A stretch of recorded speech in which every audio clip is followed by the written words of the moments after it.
come on earth.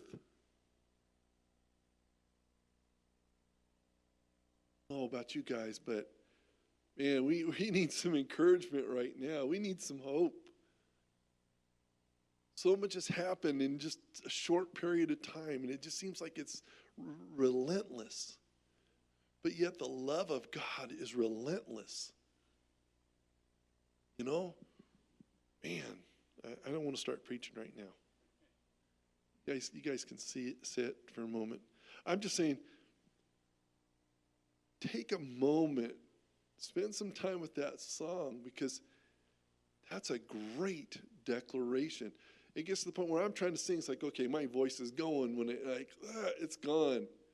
But I can declare, I can speak, I can release these things. You know, because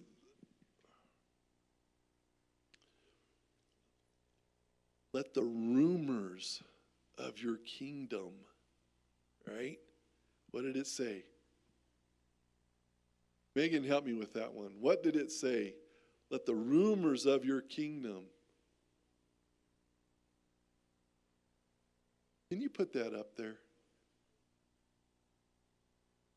Let your name without reserve flood the earth. Like I said, man, this has got to be like a declaration. You know,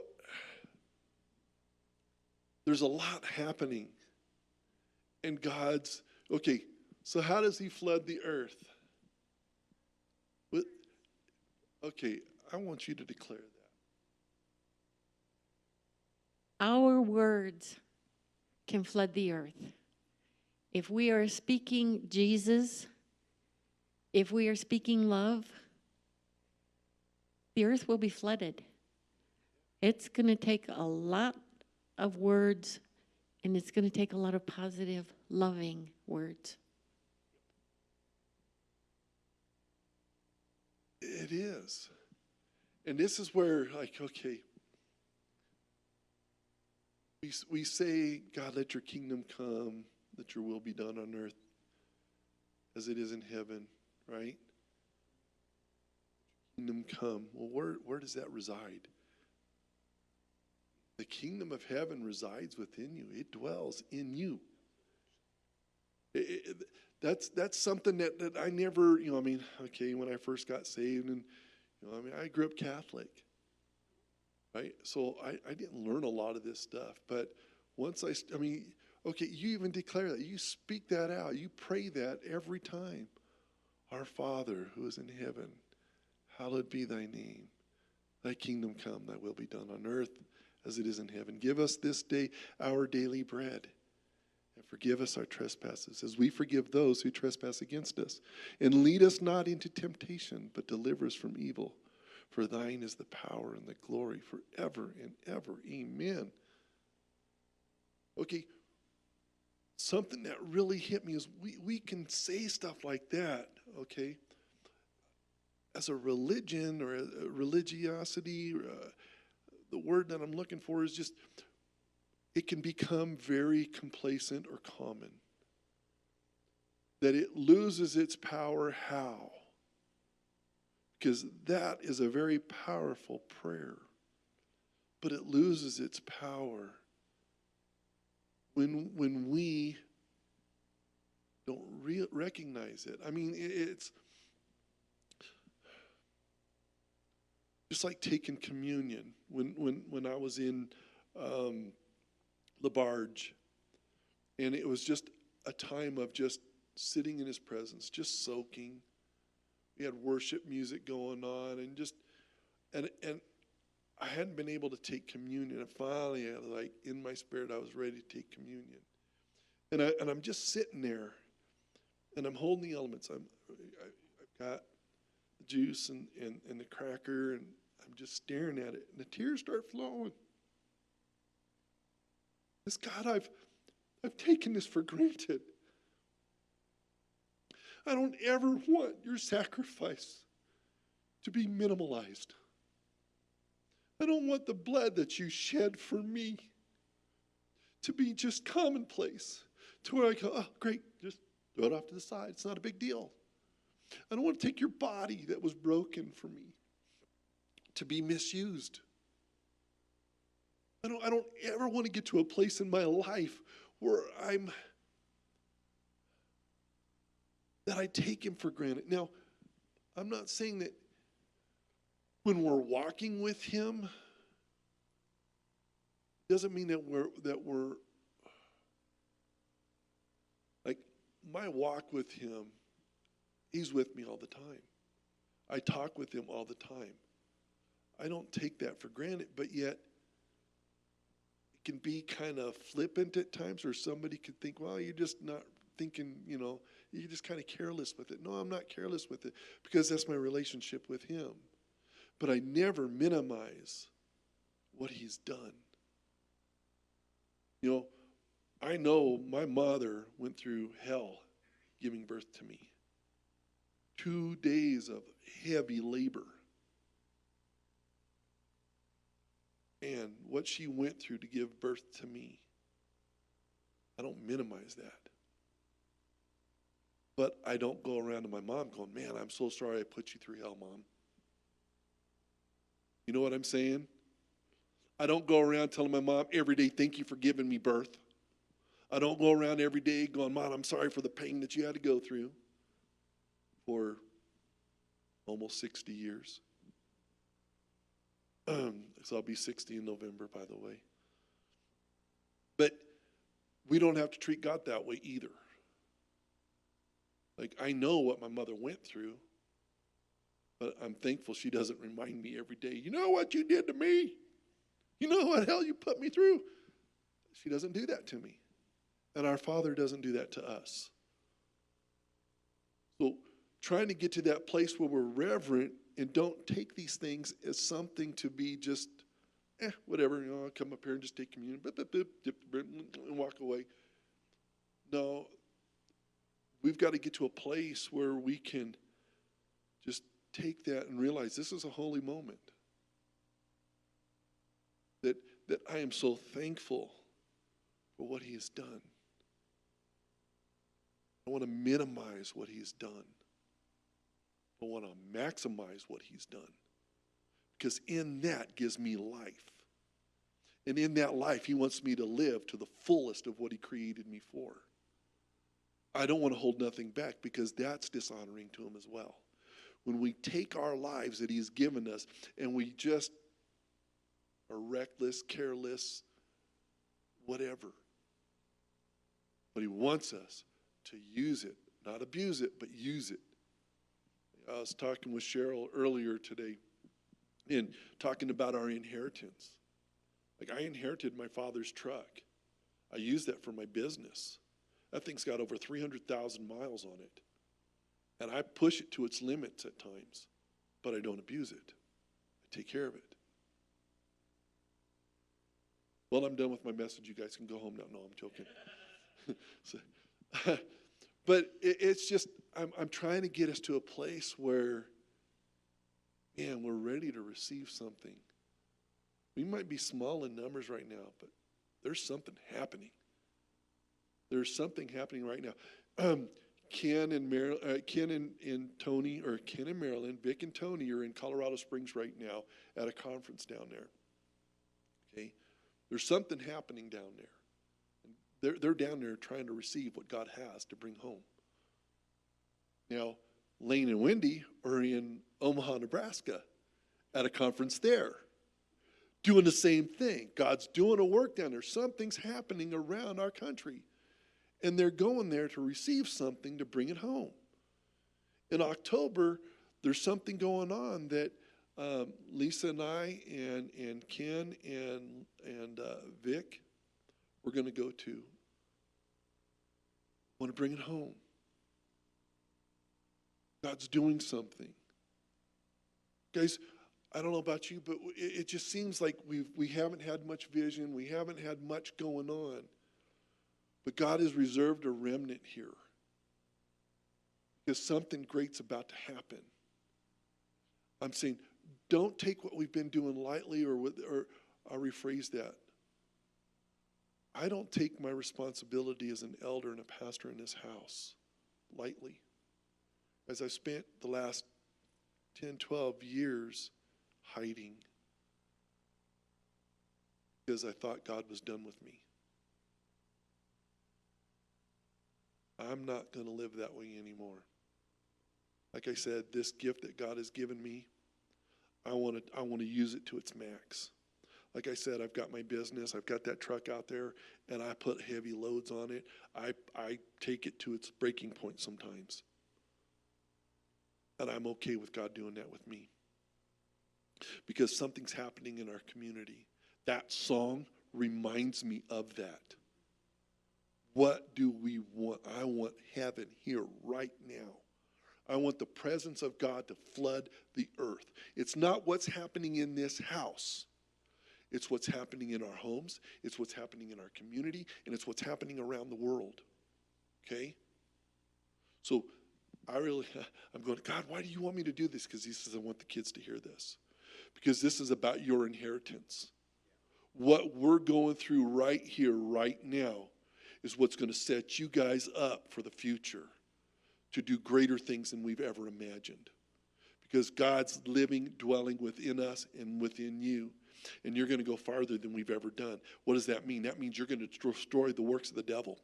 You're going to be filled with power and authority to overcome everything that the enemy has tried to steal from us and from you. You're going to be able to look at okay, we can eradicate sickness and disease. That does not have to be. Because what was the blood for? What was the body for? It was for the healing, right? That's what he died for. Sickness comes from the enemy, doesn't come from God.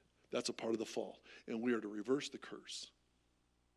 And your inheritance is to walk in the presence and the peace and the love of God. And everywhere you go, the kingdom of heaven is released. That's your inheritance.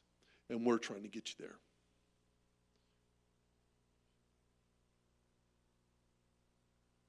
When Tom and I were in the Lutheran church, we spent a summer with the youth group.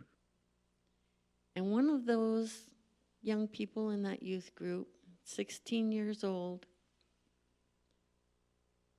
he got radically saved. And he took a suitcase full of vegetable seeds to Asia. A suitcase full of vegetable seeds. Not much, huh? Not much. But since he started this mission work,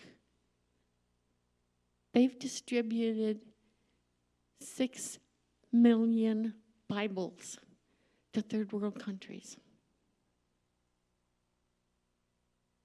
That's awesome. That is awesome. Well, I want to receive our offerings today. Brock, you want to pray for us? Dwight, you want to come up? We'll just go ahead and do this now. Pray for us?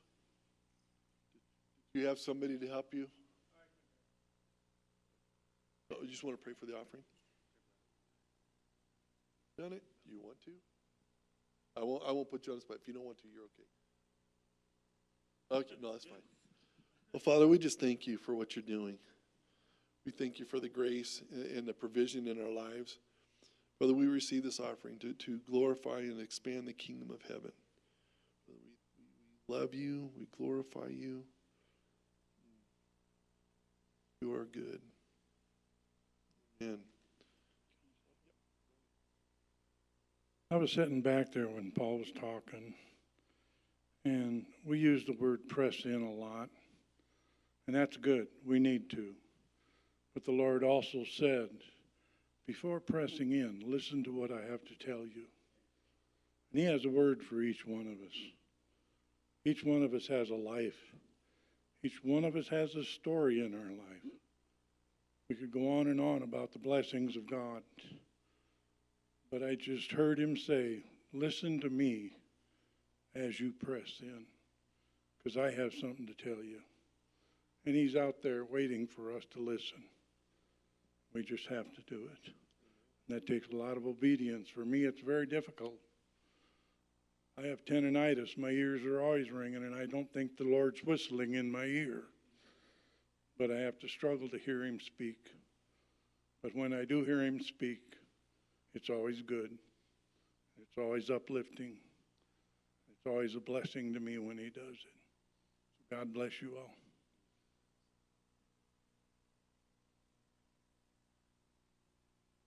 So one little announcement that I've got. I'm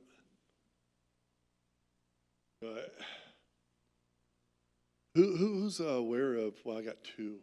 Did you want to share about the inviting people? Okay, I'm going to let you do that. So next Sunday is nationwide Go Back to Church Day. K-Love has been pushing it on the air for a couple weeks now. So I've even taken the opportunity for people that used to come here, people that have never been here. Hey, guess what Sunday is, the 21st? Let's go back to Church Day. We got to get out of our comfort zone. I know somebody just recently lost someone in their life. They've had casual conversations about things, but the conversation of how well do you know God? Is God in your heart? Have you repented? The serious questions to salvation. We were given a great commission.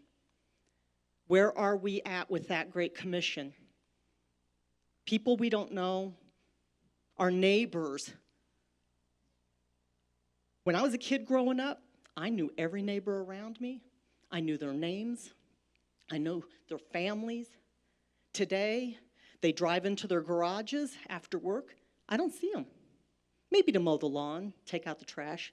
I don't see them. I don't even know their names. I have learned a few personally since being here. But the thing is our society has changed. God has not. God was the same always and forever. He's not changed. The Great Commission has not changed. Our society has. It's gotten more difficult. Cell phones, you see it with the kids, buried their heads. A lot of kids can't even use their words to have conversations because they do it in text. It's scary, but that's what the enemy is doing. Again, he knows he's running out of time. And so he's working harder than ever to confuse us, to draw us away, to distract us, distracting us. I don't have any games on my phone. I accidentally did a wordscape game. I found out I spent in 1 week, I guesstimated, well, not even 1 week, because I realized after a few days I had hours into this game. Hours that I've lost that'll never come back. I felt ashamed. I uninstalled it. I have family members addicted to TikTok. I am so sorry, but in family times, they're on their phones watching these, 20-second, 30-second videos, but these 20, 30-second videos go into minutes and hours and days when you start calculating the time spent. It does. Yeah, I'm sorry, but one of my younger family members called out an older family, hey, this is family time, not TikTok time. I'm glad she said it because I was thinking it. You're supposed to be spending time with your grandkids and your daughter and your son-in-law, and you're on your phone scrolling. Okay? We have a job to do as a Christian. And this week, I challenge everybody, hey, Sunday's back to church day. It doesn't have to be this one. Any church. Well, not any church. I take that back. I forgot we have a temple here and things like that. So we need to be mindful of that. But, hey, it's back to church day. Nationwide, they're pushing it. So I challenge everybody to please invite, invite, invite, invite. Thank you. Thank you. Yeah, that's the crazy part about it. I know that God has been giving me opportunities to invite people.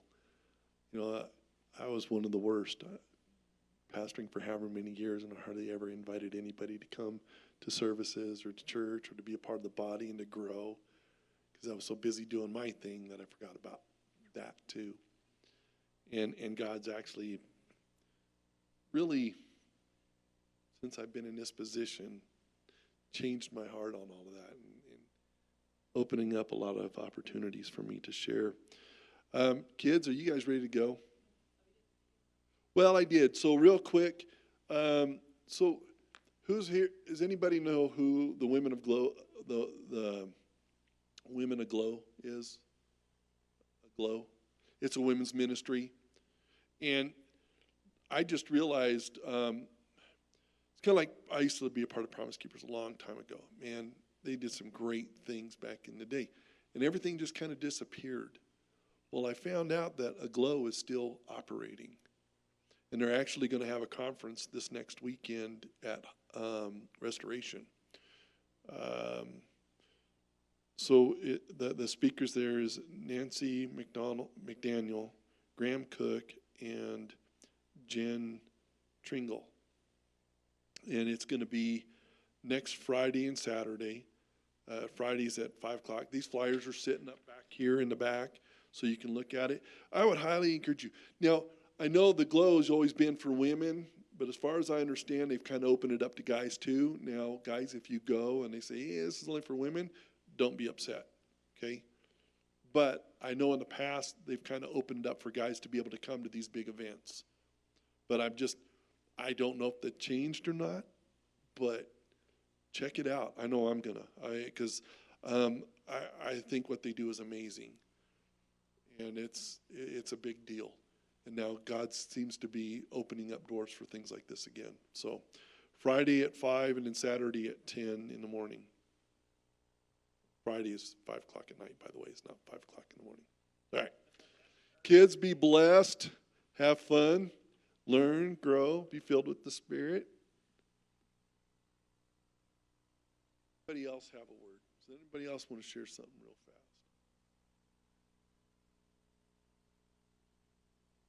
Going in my message. Okay.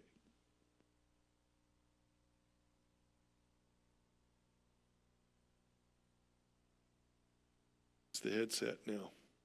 I like that because I talk with my hands. I'm very expressive. You know, like I said, I feel bad because I have been gone for over 3 weeks. And I've been working.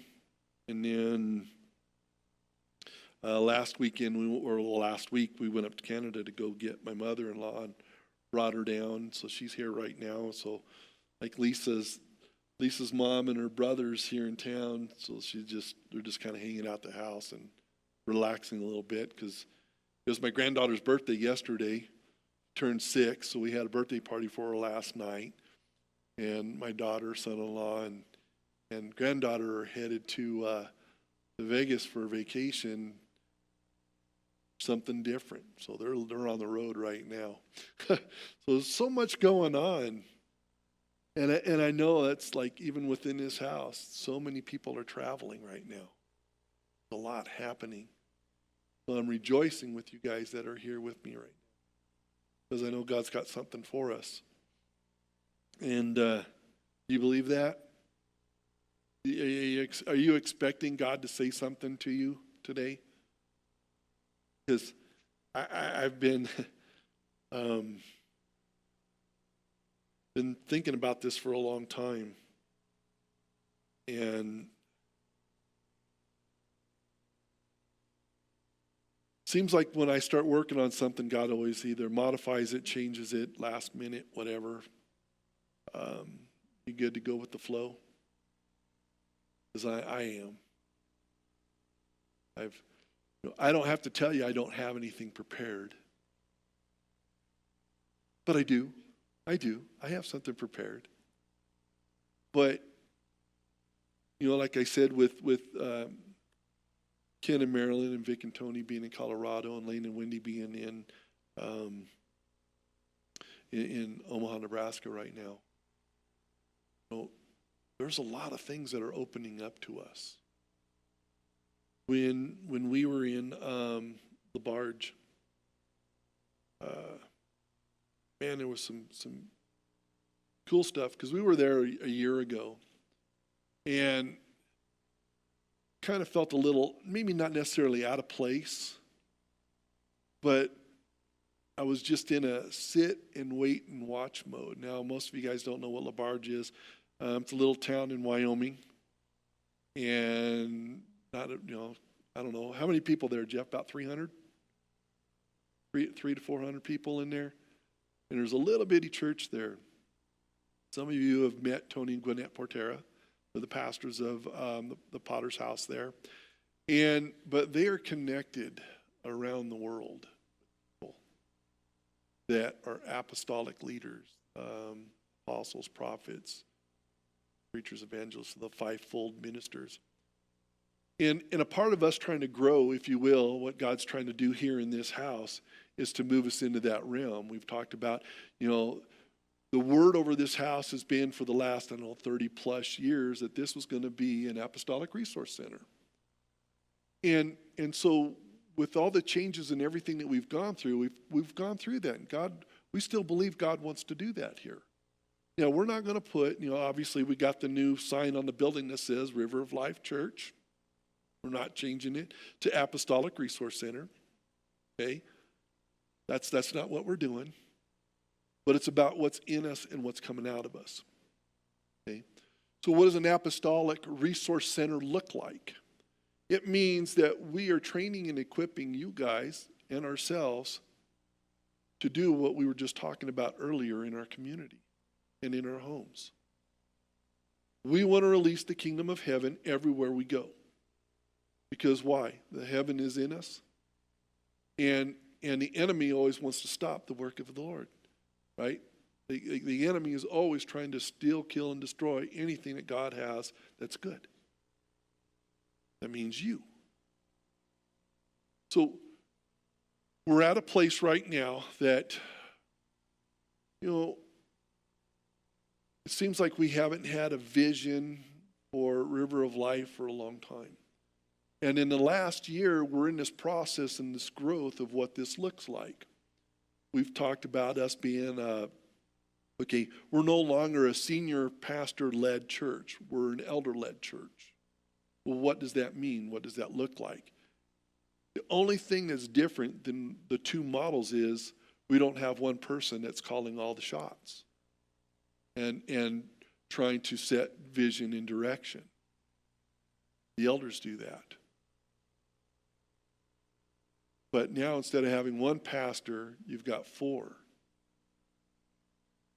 But the real thing is all of you guys are pastors. It's not about me up here preaching to you. All right, if somebody's brave and wants to share, this isn't about even being, am I right or am I wrong? Okay? What's the role of a pastor? Somebody tell me what the role of a pastor is. Megan, let me give you a mic. Okay. Pastors are shepherds. They lead the sheep. They help to keep them safe and to help them grow and to help support them. Say that again. They feed them, they water them, and they tend to their wounds and injuries. Right. Anybody else have a different? Feed my sheep.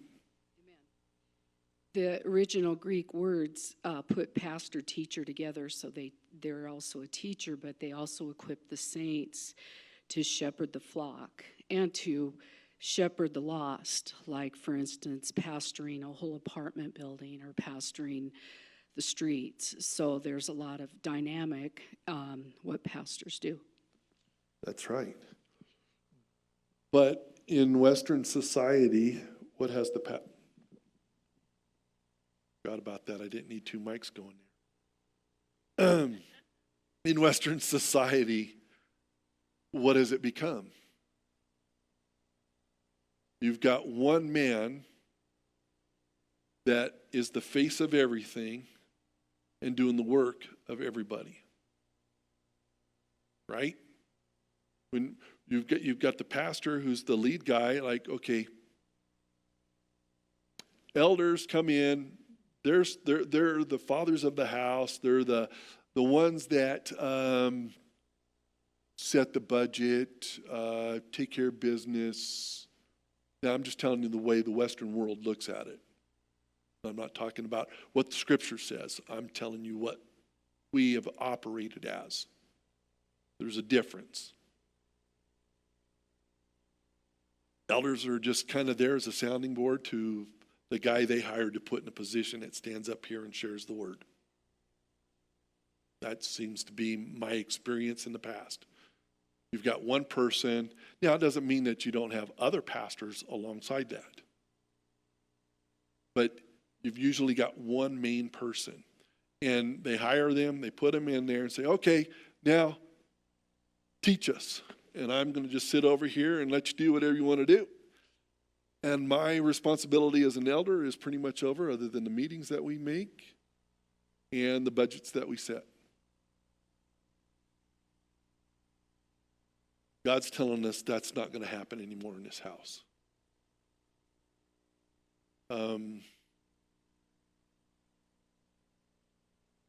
So we've shared about like even where we're going and what we're doing. But over the last year, it's only been unfolding as we go, as we walk. You see visible changes around the house. Yes, sir. Oh, let me get to the mic. I want to get this. People can hear you, and it's kind of recorded. I was reading Corinthians 1:3 earlier this morning. And going on what, saying like that we're all pastors. Yep. Is it says, what after all is Apollos, and what is Paul? Only servants through whom you came to believe. As the Lord has assigned to each his task, I planted the seed, Apollos watered it, but God has been making it grow. So neither the one who plants nor the one who waters is anything, but only God who makes things grow. The one who plants and the one who waters have one purpose, and they will each be rewarded according to their own labor. For we are co-workers in God's service. You are God's field, God's building. By the graces God has given me, I laid the foundation as a wise builder, and someone else is building on it. But each one should build with care, for no one can lay any foundation other than the one already laid, which is Jesus Christ. If anyone builds on this foundation using gold, silver, costly stones, wood, hay, or straw, their work will be shown for what it is, because the day will bring it to light. It will be revealed with fire, and the fire will test the quality of each person's work. If what is built survives, the builder will receive a reward. If it is burned up, the builder will suffer a loss, but yet will be saved, even though only as one escaping through the flames. It's a good word. So,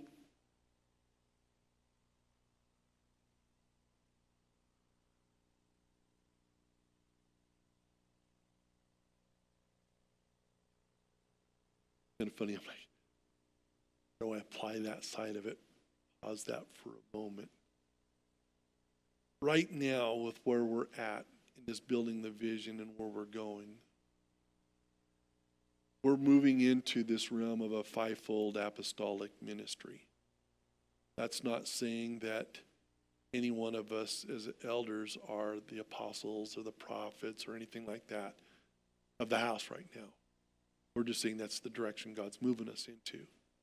And we're connecting with people around the country that are apostles, that are prophets, in a fivefold apostolic place.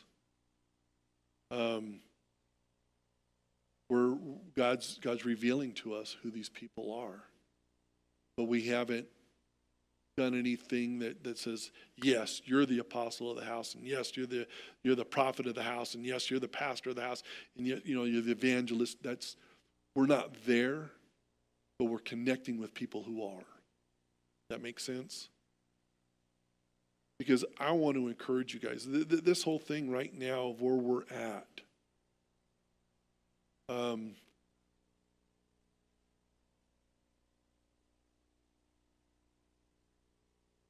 I believe there's something suddenly is about to happen. Does anybody know what a suddenly is? Have you ever experienced a suddenly? Yeah. That's one of the ones that really stick in my mind, especially the day of Pentecost. Suddenly, Jesus appeared. Suddenly, the Holy Spirit came in. Suddenly, right? A suddenly is all of a sudden, Jesus all of a sudden stands right here next to me. You know, boom, he's there. You know, a suddenly is something that we've been praying for, we've been waiting for, we've been seeking and searching. How many people have had prophetic words that haven't come to pass yet? Yep. I've got prophetic words that go back to the early 2000s that are just now starting to come to pass. Suddenly. Things that I thought were dead, gone, never going to happen, are now suddenly appearing.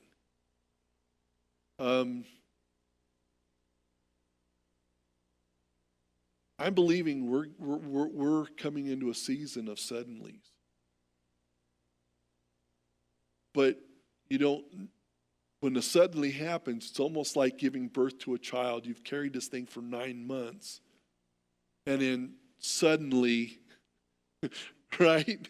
Suddenly, oh, we got to go to the hospital. What?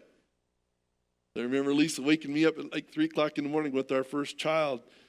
And she's like, it's time. We got to go. I go, what? We got to go? And she had a little bag. I mean, she gets up and she goes, takes a shower, gets her hair ready. She's going to go. She's going to go. Sorry, dear, if you're watching this, don't be upset with me. But she gets ready, gets her little bag, and like I wasn't frantic or anything. Oh, you're chill, I'm chill. Okay, we get in the car, we go along. We get there, and she checks in, and I'm like, man, it's like 7 o'clock in the morning. I'm really hungry. And so the doctor comes in, looks at us like, oh yeah, we're gonna have a baby, you know. Look here, Dad, here's crowning. You can see the top of the head, kind of a deal. But he's acting like we've got hours. So I'm like, I finally like, oh, well, okay. I looked at Lisa, I said, well, I'm really hungry. I'm going to go down and get some breakfast. She goes, don't you leave me. Like, no. I'm like, what? The doctor's saying, like we got time. And she's going, don't you leave me. And I'm sitting there like, within 2 more minutes, all of a sudden, nurses come running in. And they're throw me the blue Smurf suit, right? Here, Dad, put this on. And they're turning cupboards around and flipping doors and doing this. And I'm like, a whirlwind is just happening around me. I'm like, what is going on? We're having a baby. And that was a suddenly. Exactly. So here we are. I mean, yeah, if I would have went downstairs, I'd have missed it. Who wants to miss their suddenly? We're coming, like I said, we're stepping into a season where suddenlies are happening. Do you want to miss it? Don't go get breakfast. Because it's happening. We're in this suddenly season. I can't make it more plain than that.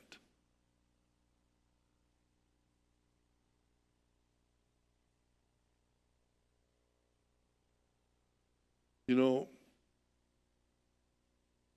I don't know if any of you guys, I mean, I was really into the political scene there. Oh, sir. Hold on. I want this on here. To give a good example of a suddenly that happened yesterday for my uncle, he's a believer, and he was just minding his own business. Someone's wife passed away. And through the chain of events of the wife passing away, word passed over through different things, and he's a musician. But yesterday he got invited to go play with Joe Perry from Aerosmith. And it was just through a sudden happenstance of events that happened. But that granted him more insight into that world to allow him to share the gospel as well, because he brings it wherever he goes. Cool. Suddenly, I mean, like I said, does everybody here know who Charlie Kirk is? Okay.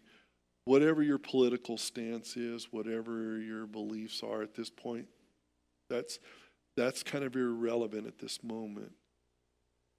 We are in a season right now, like, okay, I was born in 1965.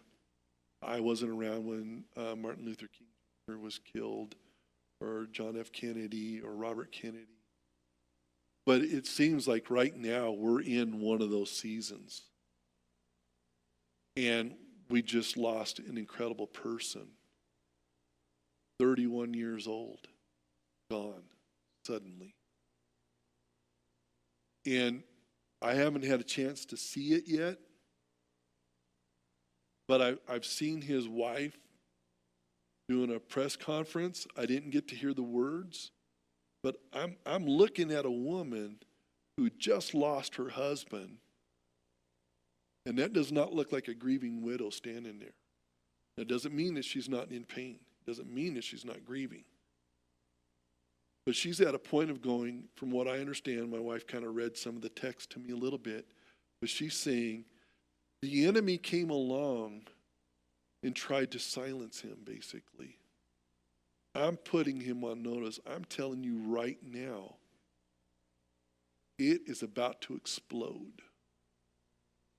Things in that realm where the enemy has tried to destroy and shut up a voice is now getting ready to be multiplied in ways the enemy never thought.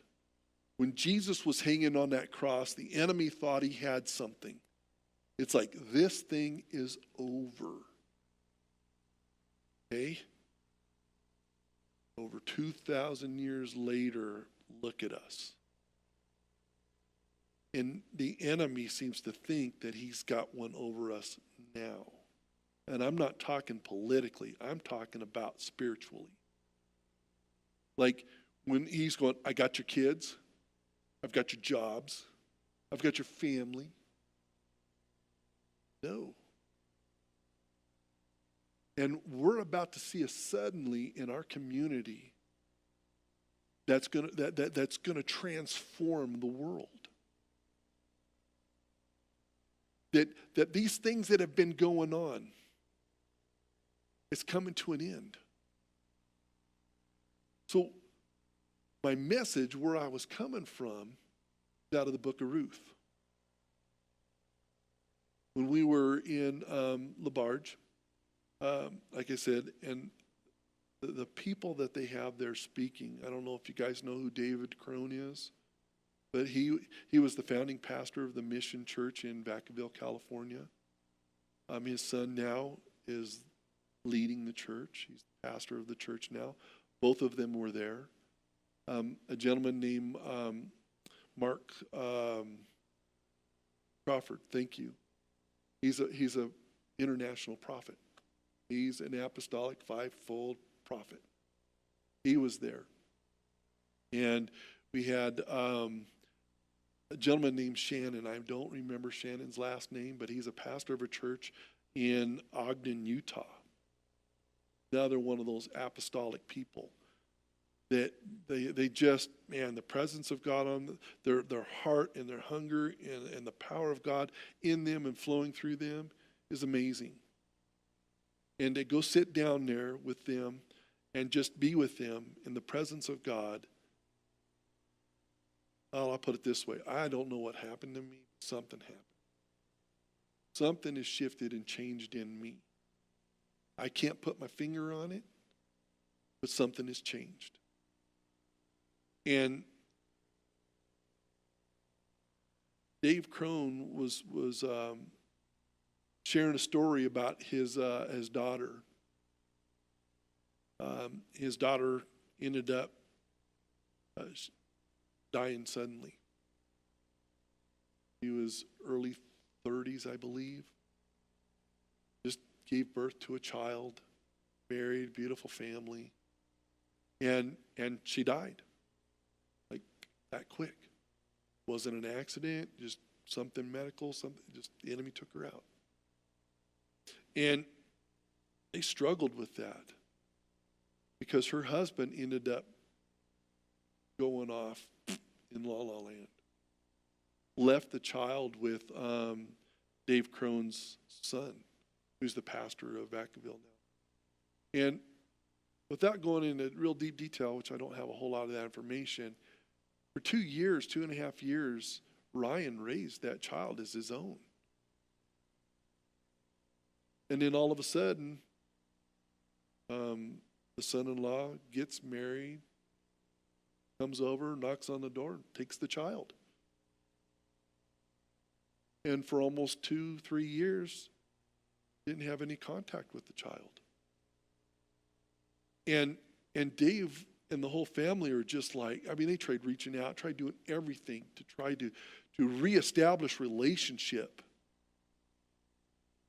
And to, you know, because like Ryan, that was his daughter. He raised this child as his own, with his own children. And all of a sudden, his children don't have, like, the sibling's just gone. Or child's not a part of our life, just gone. Well, Dave, he wrote a book about it. It's just amazing. I bought it. I haven't read it yet, but he's coming out of Ruth. And I want to read just for a moment. Like, I'm not going to read the whole thing, but I was going to originally, but God's got me going down a path I did not think we were going. So I'm starting with Ruth chapter 1. In the days when the judges ruled, there was a famine in the land, and a man from Bethlehem in Judah, together with his wife and 2 sons, went to live for a while in the country of Moab. The man's name was Elimelech, his wife's name Naomi, and the names of his 2 sons were Mahalan and Chilion. They were Ephrathites from Bethlehem, Judah. And they went to Moab and lived there. Now Elimelech, Naomi's husband, died, and she was left with her 2 sons. They married Moabite women, one named Orpah and the other Ruth. After they had lived there about 10 years, both Mahalan and Chilion also died, and Naomi was left without her 2 sons and her husband. When she heard in Moab, I'm going to pause for a second. Okay, they left their home country, their homeland, their inheritance, because what? There was a famine in the land. There was a famine in the land. Okay.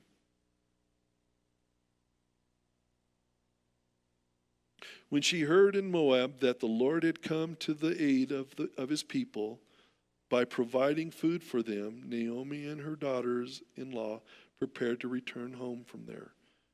With her 2 daughters-in-law, she left the place where she had been living and set out on the road that would take them back to the land of Judah. Then Naomi said to her 2 daughters-in-law, "Go back, each of you, to your mother's home. May the Lord show you kindness to you, as you have shown to your dead and to me.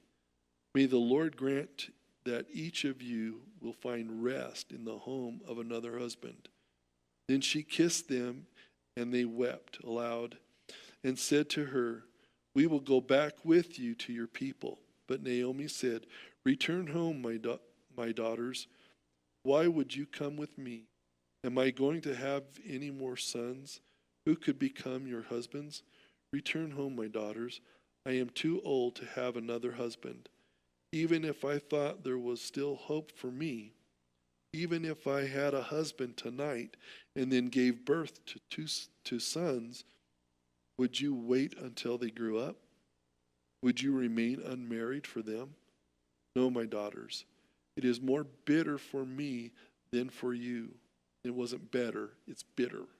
It is more bitter for me than for you, because the Lord's hand has gone out against me. At this they wept again. Then Orpah kissed her mother-in-law goodbye, but Ruth clung to her. Look, said Naomi, your sister-in-law is going back to her people and to her gods, little g. Go back with her. But Ruth replied, don't urge me to leave you or to turn back from you. Where you go, I will go. Where you stay, I will stay. Your people will be my people, and your God, my God, big G. Where you die, I will die, and there I will be buried. May the Lord deal with me, be it ever so severely, if anything but death separates you and me. When Naomi realized that Ruth was determined to go with her, she stopped urging her. So the two women went on until, it's funny where people just kind of hold on to that spot right there. Oh, I'm going to go. You know, it's when somebody's getting married, they use this in a marriage. Like, oh, okay, well, my people are going to be your people, or your people are going to be my people, your God, my God. But there's so much more. Just this. So the two women went until they came to Bethlehem. When they arrived in Bethlehem, the whole town was stirred because of them. And the women exclaimed, can this be Naomi? Don't call me Naomi, she told them. Call me Mara, because the Almighty has made my life very bitter. I went away full, but the Lord has brought me back empty. Why call me Naomi? The Lord has afflicted me. The Almighty has brought misfortune upon me. Naomi returned from Moab, accompanied by Ruth the Moabitess, her daughter-in-law, arriving in Bethlehem as the barley harvest was beginning. Okay, I want to pause there for a moment. Has anybody ever felt like God is against them? That God afflicted me. The pain and suffering I'm going through, this is at God's hand. Has anybody ever been there? All of us have at some point. We blame God. But the interesting thing is if God is so loving and caring, would he really afflict us like that? You know, we live in a fallen world. Things happen. She's looking at what she's lost. She's lost her husband and she's lost her two sons. She's old. She's got nothing anymore. But she returned home. Why? Because the famine was over. Okay? Look at it from this spiritual standpoint. In this house, for so long, it seems like the presence of God wasn't here. You go back in the early days, man, God was shaking and moving and things were happening. The presence of God was thick. There were signs, miracles, and wonders happening in this house. A lot of great things happened. But then some things happened. Some changes took place. Leaderships changed hands. Seems like the presence of God kind of went away. Now, if he resides within you, did he really go away? No, he didn't go away. But did you connect with him? Did you seek him? Did you pursue him? That makes all the difference, because you bring the presence of God in this house. God just doesn't live here and wait for you to come to visit him. He lives here. He's always speaking to you. You have the ears to hear. Are your eyes open? Has sin gotten in the way? Because he said he's never going to leave us or forsake us. But sin seems to be the barrier between us and him. we've removed some of the barriers in this house. God's going, I'm still here. We're growing.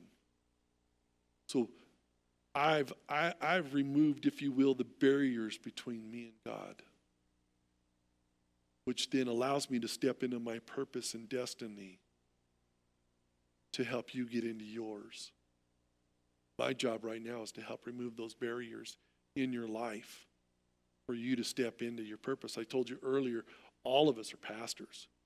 All of us are leaders. Every believer is a leader. Well, even ungodly people are leaders. How are we leading? Are we leading in righteousness and holiness and love, grace? Or are we operating out of bitterness? You know, it's something that Dave Crone brought up before. He said, okay, could you imagine Ruth is now walking home with Naomi. They come in, they say, Naomi. No, don't call me Naomi. Call me Mara. Mara means bitter. So, when you're mad at God and you're bitter and you're an in-law,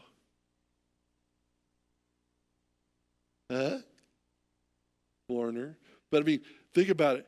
Okay, I pause for a moment. Okay, Fred Bruner, my spiritual father, taught me a lot.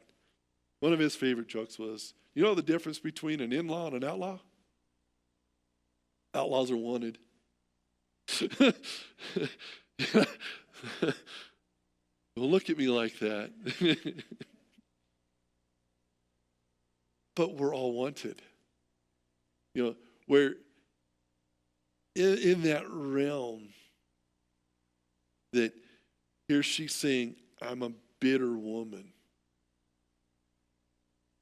But God wants to change that. He wants to transform that. Okay?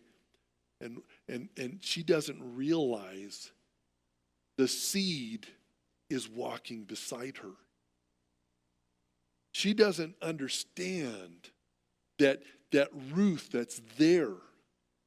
Okay? Because we know the back end of the story, right? Because this was chapter 1. How many people are you in a chapter 1? I tell you what, guys, there's times right now I'm in a chapter 1. But a chapter 4, what's a chapter 4? There's only 4 chapters in Ruth. Right? We'll read just a little bit out of chapter 4 real fast. Because where I'm at, I'm loving chapter 2 right now. But I want to talk about chapter 4 because without chapter 4, okay, when we feel like there's no hope, when we feel like I'm bitter, I'm going through all this stuff, God has afflicted me, God is against me. When you're going through the tough times, you need to know that there's a chapter 4.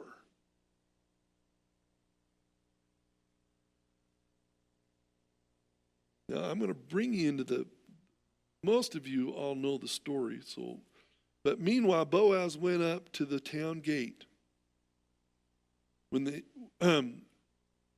king, because I'm sorry. I want to give a little give you a setup for this for a moment. Because I don't know if everybody knows the story of Ruth. Okay, so in Jewish tradition is God provided a way for widows and such.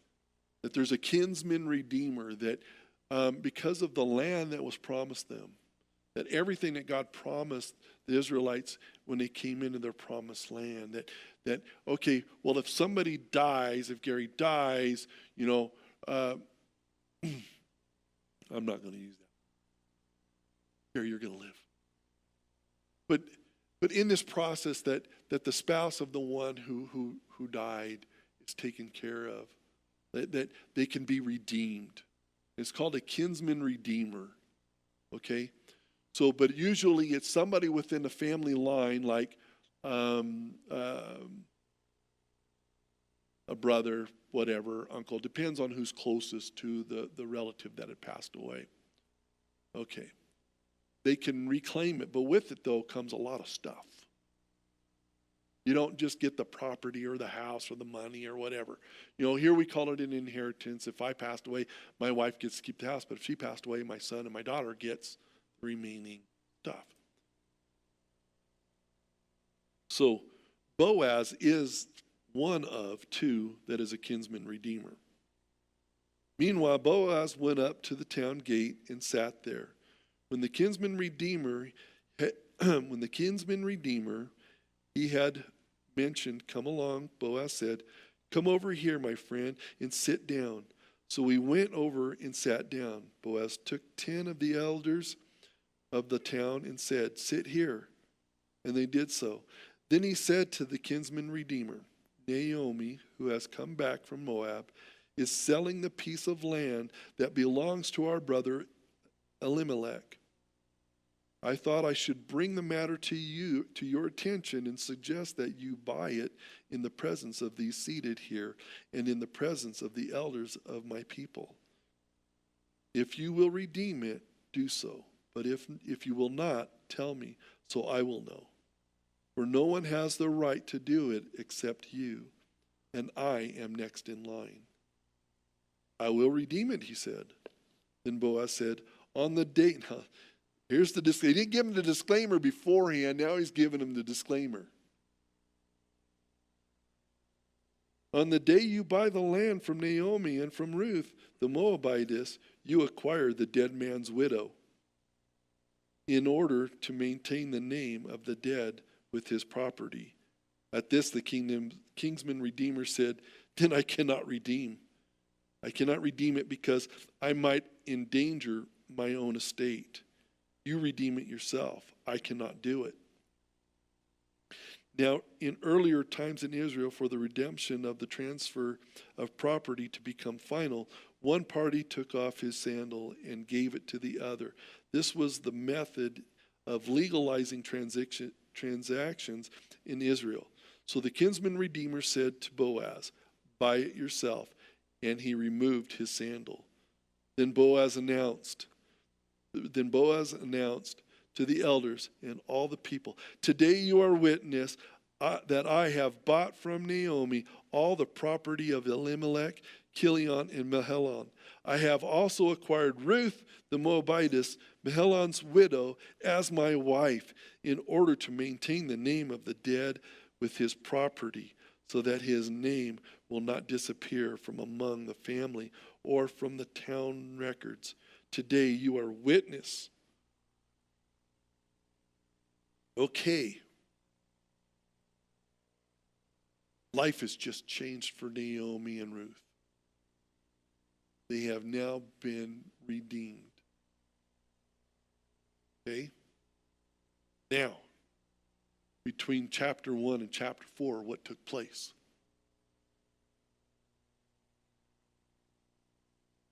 I mean, most of us live there. We're all waiting for a chapter 4. We're all waiting for a Redeemer. Now, one of the great things of it is Jesus is the great Redeemer. He's the kinsman Redeemer. We have been redeemed, right? So to a degree, we are now receiving the benefits of that. But I want to share this. Okay.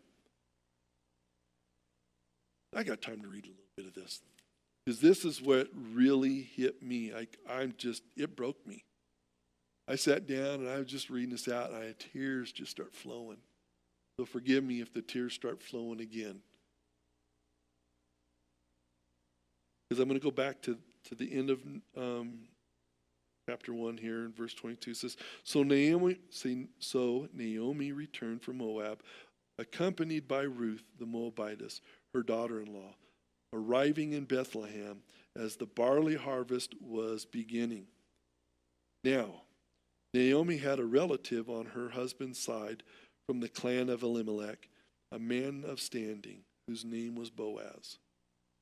And Ruth the Moabitess said to Naomi, now this wasn't Naomi telling Ruth this was Ruth telling Naomi, "Let me go to the field and pick up the leftover grain behind anyone in whose eyes I find favor.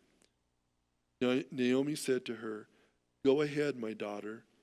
So she went out and began to glean in the fields behind the harvesters. As it turned out, she found herself working in the field belonging to Boaz, who was from the clan of Elimelech. Just then, Boaz arrived from Bethlehem and greeted the harvesters. "The Lord be with you." Their response is, "The Lord bless you," they called back. Could you imagine? Okay, I'm a business guy. Really don't have any hands yet. But what kind of a guy would, and I would love to work for a guy that comes in and says, "The Lord bless you," or, or how did he say it again? Yeah. Yeah. "The Lord be with you." Wouldn't that be awesome to have your boss come in and go, "The Lord be with you." The Lord be with, and like I said, and this isn't coming from a place of, it's not coming from a place where the words don't mean anything. Like you see somebody, "Hi Gary, how's it going?" "Fine, how you doing?" "Fine," whatever. It's some of those pleasantries, we don't get too deep. Do I really want to know how Gary's doing? A lot of times I do want to know how Gary's doing. But there are times where, we don't. We just throw those things out. But man, could you imagine, "The Lord bless you." "God be with you." "The Lord bless you." That's something that I wouldn't mind personally start doing in my life. "Jeff, the Lord bless you. The Lord be with you." So here's a guy, because they said he's a man of upstanding character, faith.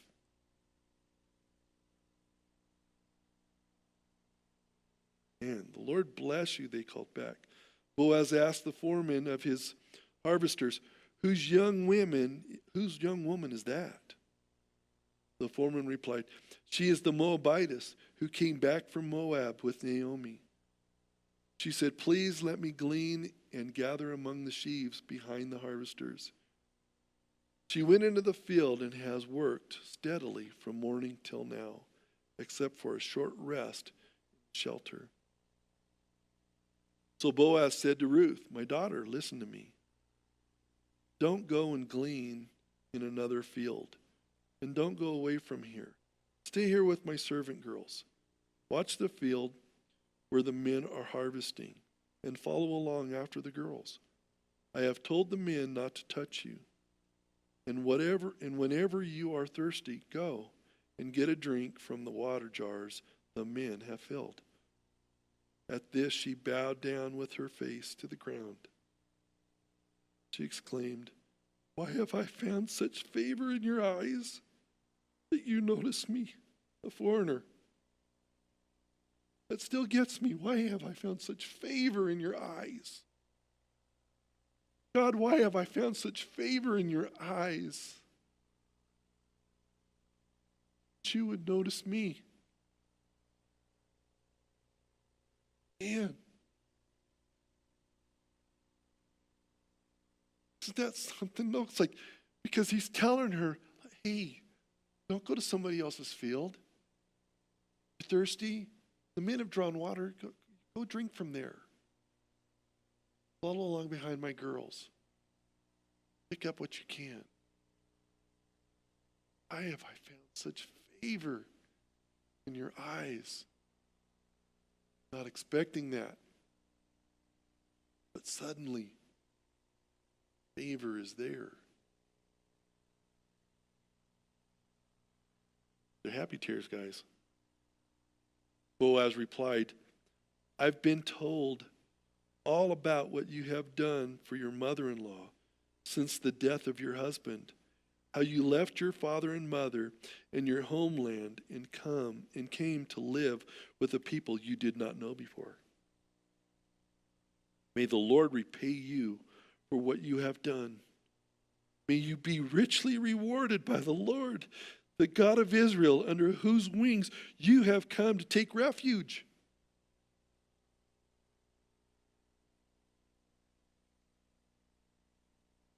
Man, that is good. May I continue to find favor in your eyes, my Lord. He said, you have given me comfort and have spoken kindly to your servant. Though I do not have the standing of one of your servant girls. At mealtime, Boaz said to her, come over here, have some bread and dip it in the wine vinegar. Then she sat down with the harvesters. He offered her some roasted grain. She ate all she wanted and had some left over. As she got up to glean, Boaz gave orders to his men. Even if she gathers among the sheaves, don't embarrass her. Rather, pull her out some stalks for her from the bundles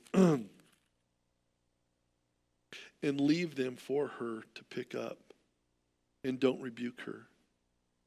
So Ruth gleaned in the field until evening.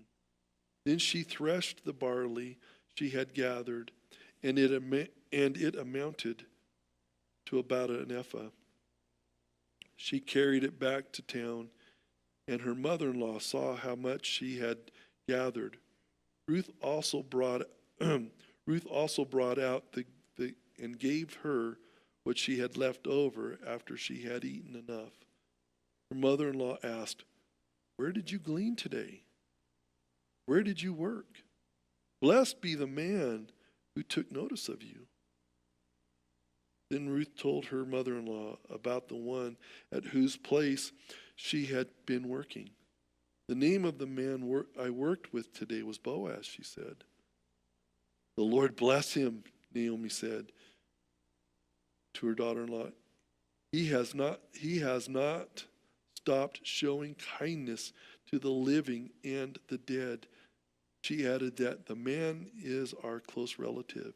He is one of our kinsman redeemers. Then Ruth the Moabitess said, he even said to me, stay with my workers until they finish harvesting all my grain. Naomi said to Ruth, her daughter-in-law, it will be good for you, my daughter, to go with his girls, because in someone else's field you might be harmed. So Ruth stayed close to the harvest girls of Boaz to glean until the barley and the wheat harvest were finished. And she lived with her mother-in-law. So in this moment, it's like, this is amazing. You went from having nothing to all of a sudden, here's all this stuff. And the kinsman redeemer has recognized her. And it's like, why? Because she's going, why would you do this? He goes, I've heard of you. You've got an excellent reputation. I've heard how you've treated my sister-in-law, how you honor my brother and his sons and her. You've done well. It's like if she came in and just lived like everybody else, would she have been noticed? Or if she would have, just taken everything for granted, or just not been the woman that she was. But because of her love for her mother-in-law, her reputation precedes her.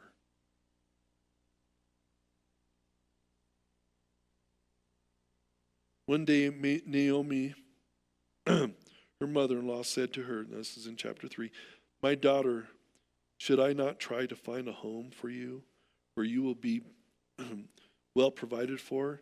Is not Boaz with whose servant girls you have been a kinsman of ours?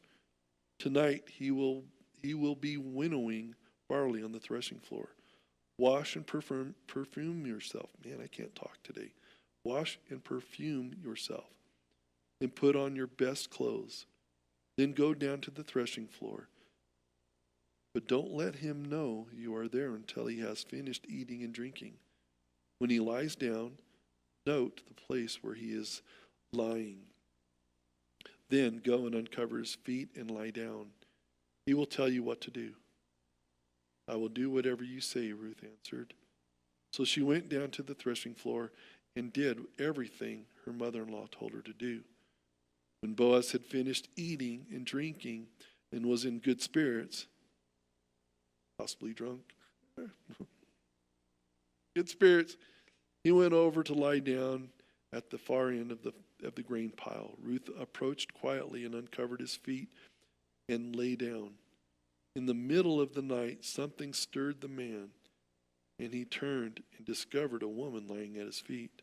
Who are you? He asked. I am your servant, Ruth. He said, spread the corner of your garment over me, since you are a kinsman redeemer. The Lord bless you, my daughter, he replied. This kindness is greater than that which you have showed earlier. You have not run after the younger men, whether rich or poor. And now, my daughter, don't be afraid. I will do for you all you ask. All my fellow townsmen know that you are a woman of noble character. Although it is true that I am near of kin, there is a kinsman redeemer nearer than I. Stay here for the night, and in the morning, if he wants to redeem, good, let him redeem. But if he is not willing, as surely as the Lord lives, I will do it. Lie here until morning. So she lay at his feet until morning, but got up before anyone could be recognized, and he said, don't let it be known that a woman came to the threshing floor. He also said, bring me the shawl you are wearing. Hold it out. When she did so, he poured into it 6 measures of barley and put it on her. Then he went back to town. When Ruth came to her mother-in-law, Naomi asked, When Ruth came to her mother-in-law, Naomi asked, how did it go, my daughter? Then she told her everything Boaz had done for her and added, he gave me these 6 measures of barley, saying, don't go back to your mother-in-law empty-handed. Then Naomi said, wait, my daughter, until you find out what happens, for the man will not rest until the matter is settled today. Man, that hits me. He is not going to rest until the matter is settled today. He found the pearl of great price. He found the treasure in the field. That's us with Jesus.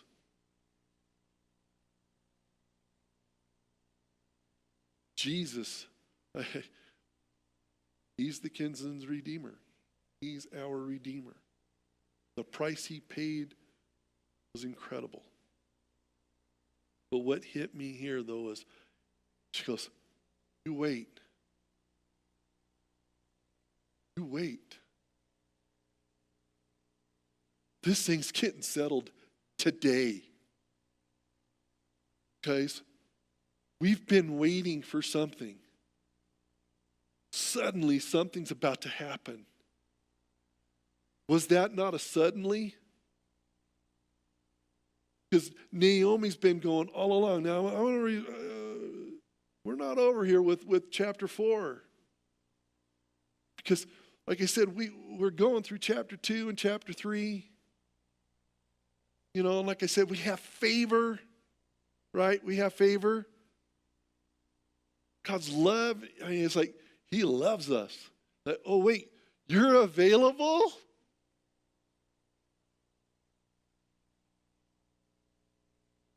When my wife and we were dating, she was 16 years old. The first time I went on our first date, take her home, take her up to the front porch, saying goodnight.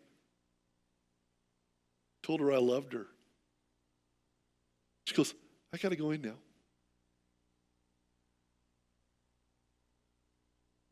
That was it. I was done. There was no other for me. We're now celebrating 37 years. Yeah, but it doesn't mean we didn't have problems. My wife's father passed away 36 years ago.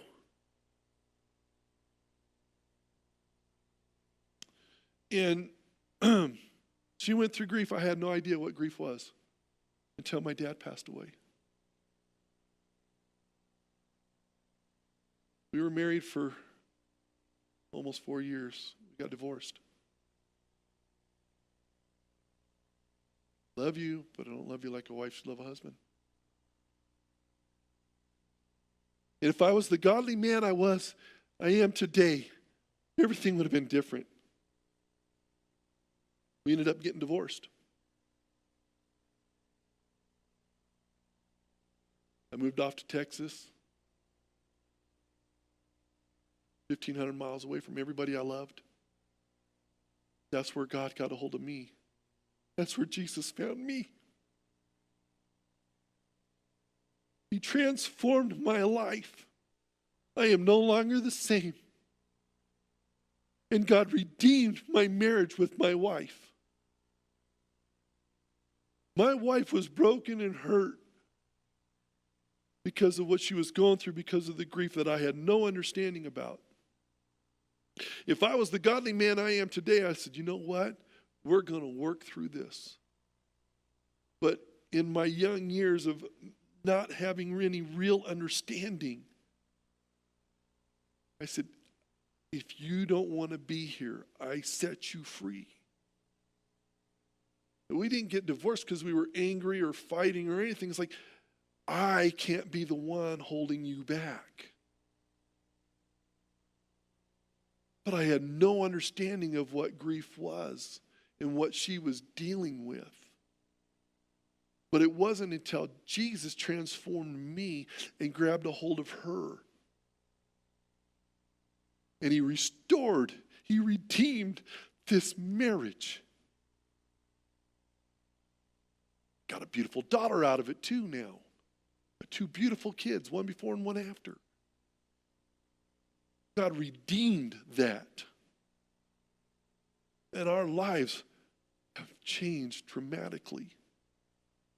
I love my wife more now than I ever thought possible back then. My heart is to help people come into that same place where suddenly things change and life is sprung forth. That's my heart for this house. There's a lot of people out here that are longing and looking for something. Because when I was in the midst of my pain in Texas, everything that changed in my life, the only place I knew that I could find God, if you will, was in church. But I was Catholic, and I wasn't going back there. But I had an encounter with the living God. And nothing has been the same.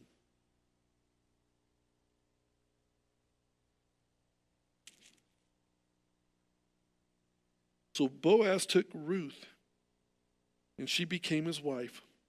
Then he went to her, and the Lord enabled her to conceive, and she gave birth to a son.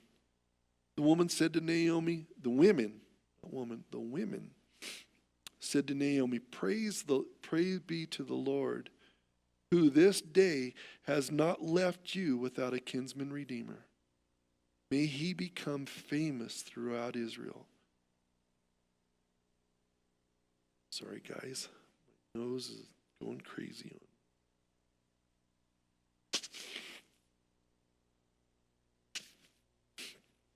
on. He will renew your life and sustain you in your old age. For your daughter-in-law who loves you and who is better to you and 7 sons has given him birth. Then Naomi took the child, laid him on her lap, and cared for him. The women living there said, Naomi has a son, and they named him Obed. He was the father of Jesse, the father of David. This then is the family line of Perez. Perez was the father of Hezron, Hezron the father of Ram, Ram the father of Amminadab, Amminadab the father of Nahshon, Nahshon the father of Solomon, Solomon the father of Boaz, Boaz the father of Obed, Obed the father of Jesse, and Jesse the father of David, which is the lineage of our kinsman redeemer, Jesus.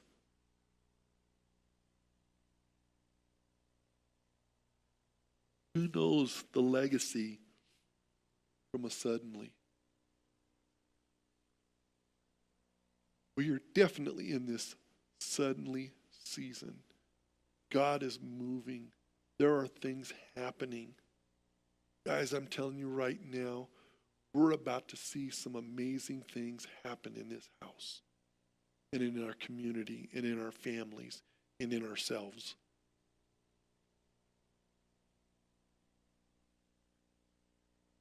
Ready for a suddenly. Do you know what that suddenly is? Are you prepared to receive the suddenly? Because here's the thing, I've just come into a place of a suddenly in my life. I'm not prepared. Now, there are things that I'm doing with it, but I don't know if I can redeem. I'm praying through that process.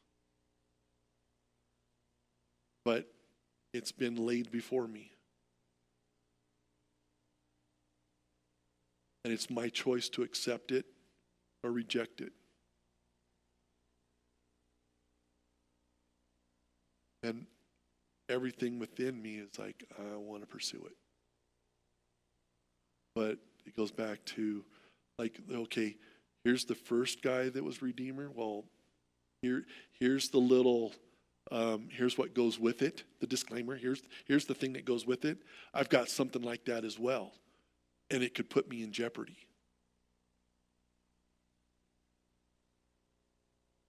But I have an opportunity to redeem something.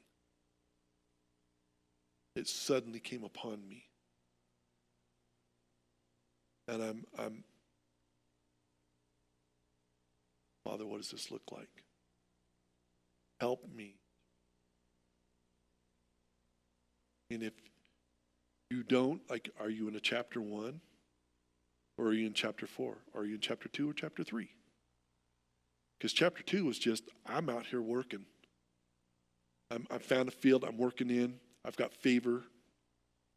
And then chapter 3 is the revelation of who the Redeemer is. Chapter 3 is, you found favor in my eyes. And I'm pouring out blessing, pouring out blessing, pouring out blessing. Okay? But we're not redeemed yet. Are we in that place where I'm struggling? God, where are you? Why have you done this to me? I'm bitter? Or am I in this place now like, okay, it's time to get to work? Or in that place of, I found favor and I'm just being blessed nonstop. Don't stay there. Because suddenly, he's not going to wait until this matter is settled today. We're coming into that moment. You want that? Stand with me. Let me pray for you.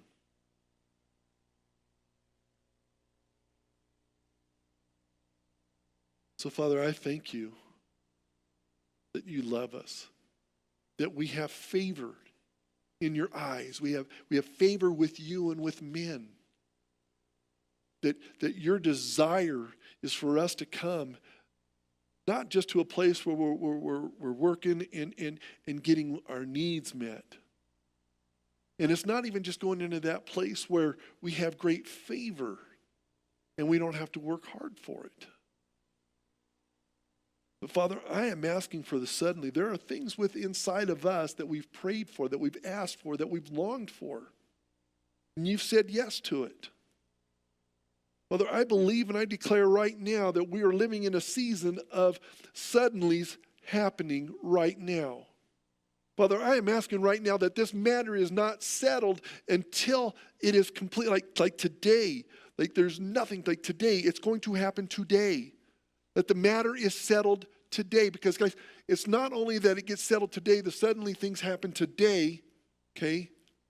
It's what we get to do after today. It's how we get to walk after today. So Father, I pray that you just open up those doors, open up that heaven, that we have our suddenly moment that we can walk with you and step into the fullness that you have for us. Whatever that is, Father, I just release it and bless it over my brothers and sisters here and that are watching out there, that today the matter is settled.